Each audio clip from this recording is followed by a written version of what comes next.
అందరికీ praise the Lord. Welcome to today's వైనస్ program. ఈ ఉదయకాలం ఎలా ఉన్నారు? మన జీవితాల్లో మనల్ని ముందుకు నడిపించే డెస్టినీ హెల్పర్స్ ఉంటారు. వారు నీతిమంతులుగా ఉంటే కనుక చాలా అద్భుతమైన జీవితం నీకు ఉంటుంది. ఈరోజు ఆ వాగ్దానం చూద్దాం.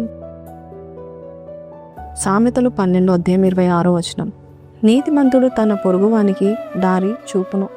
ఒకసారి అంట ఏపీజే అబ్దుల్ కలాంని ఒక స్టూడెంట్ ప్రశ్న వేశారు, హూజ్ యువర్ ఇన్స్పిరేషన్ అంటే అబ్దుల్ కలాం గారు ఈ జవాబు చెప్తా ఉంటారు. అసలు ఇంత పెద్దగా ఎదగడానికి కారణం ఒకే ఒకరు ఇన్స్పిరేషన్గా ఉన్నారు.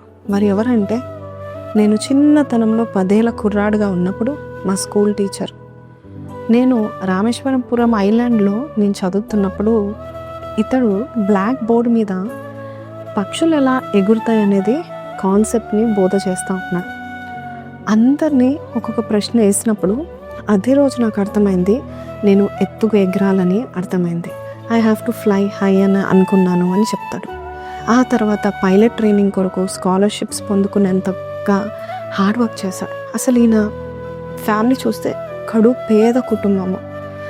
తన కుటుంబాన్ని మరి అన్ని విధంగా పోషించడానికి చిన్న బాలుడుగా ఉన్న ఇతను సైకిల్ మీద న్యూస్ పేపర్ వేసేవాడు. అలాంటి అతనికి ఎంత పెద్ద మరి ఆశ కలిగింది, ఎంత పెద్ద డ్రీమ్ ఉంది, ఎంత పెద్ద గోల్ పెట్టుకున్నాడు ఒక్క వ్యక్తి బట్టి. నిజమే, మన జీవితంలో కూడా అలాంటి నీతిమంతులు మనకి దారి చూపిస్తే ఎంతో ఎదుగుతూ ఉంటాము. అబ్దుల్ కలాం గారిని పీపుల్స్ ప్రెసిడెంట్ అంటారు. ఎందుకంటే ఆయన ఒక్క విమర్శ కూడా లేకుండా ఆయన చనిపోయినప్పుడు 6 జతల డ్రెస్సులు తప్పితే ఇంకా ఏ షర్టు ప్యాంట్ లేదంట. అంతేకాదు ఏది సంపాదించుకొని పెట్టలేదు. ఆయన ఒకటే చేశాడు, ఏంటంటే అనేకులకు నా సార్ ఎలాగైతే నాకు బోధించి నాకు ఒక మార్గాన్ని, ఒక దారిని చూపించాడు, అలాగే నేను అనేక యవనస్తుల దగ్గరికి వెళ్ళాలని ఎన్నిసార్లు మనుషులు ఆయనను ఓట్ చేసి ప్రెసిడెంట్ కావాలని కోరుకున్నా అతడు లేదు, నా శేష జీవితము నేను స్కూల్స్కి, ఇన్స్టిట్యూషన్స్కి వెళ్ళి, కాలేజెస్కి వెళ్ళి వాడిని నేను ప్రోత్సహించాలని చెప్పి ఉచితంగా వెళ్ళేవాడు. ఉచితంగా ఆయన ఆఖరి శ్వాస వరకు బోధ చేసేవాడు, నీతి గురించి చెప్పేవాడు. ఇంత చక్కగా చెప్పే బోధకులు నిజంగా ఈరోజు అరుదు. కానీ దేవుడు అంటున్నాడు, నీతిమంతుడు ఏం చేస్తాడంటే దారి చూపిస్తాడు పొరుగు వారికి. దారి తప్పించే లోకంలో మనం ఉన్నాము. మన సొంత స్నేహితులు కూడా మనల్ని పాడు చేసేవారుగా ఉన్నారు. కానీ దేవుడు అంటున్నాడు, నీవు ఆ నీతిమంతుడుగా ఉన్నట్లయితే అనేక మందికి నీకు తెలుసు, ఇది జ్ఞానం అని తెలుసు, ఈ దారి కరెక్ట్ అని తెలుసు, కానీ మౌనంగా ఉండకు, వారికి దారి చూపించు అని దేవుడు అంటున్నాడు. అలాంటి వారంట ఆకాశ మండలంలో నక్షత్రం వల్లే జ్యోతులుగా వెలుగుతారంట. అనేకులను నీతి మార్గంలో నడిపించే వారిని చూడండి. కడు పేదరికంలో ఉన్న అబ్దుల్ గారిని ఒక గొప్ప ఆశయాన్ని కలిగించాడు. గొప్ప ఎక్స్పెక్టేషన్తో చదువుకున్నాడు. నేను పైలట్ అవ్వాలని కోరుకున్నాడు. నిజం చెప్పాలంటే ఆయన ఒక పైలట్ కాకపోయినా కూడా సైంటిస్ట్ అయ్యి మిసైల్ మ్యాన్ అని ఆయనకు పేరు, పద్మశ్రీ అవార్డ్స్ పొందుకున్నాడు.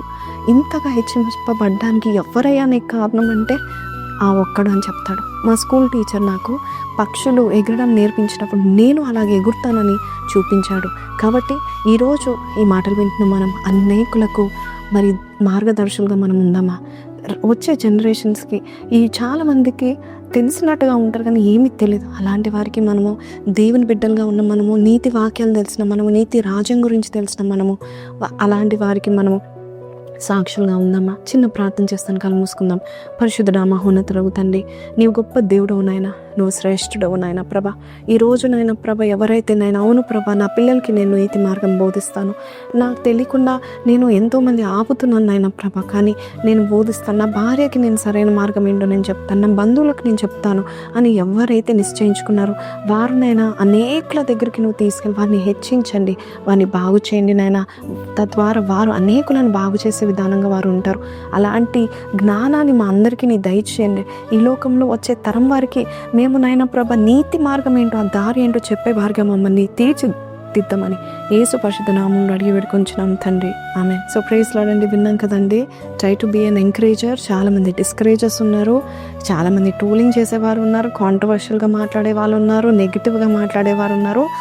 వచ్చే వారికి, మీ సొంత కుటుంబంలో ఉన్న వారికి, సంఘంలో ఉన్న వారికి, నీ దగ్గర పనిచేసే వారిని ప్రోత్సహించండి, నీతి మార్గం ఏంటో వారికి చూపించండి. సో ఈరోజు వాగ్దానం మీతో మాట్లాడితే కింద కమెంట్లో I will be an example to the generation అని పెట్టండి. May God bless you. Have blessed day. Praise the lord.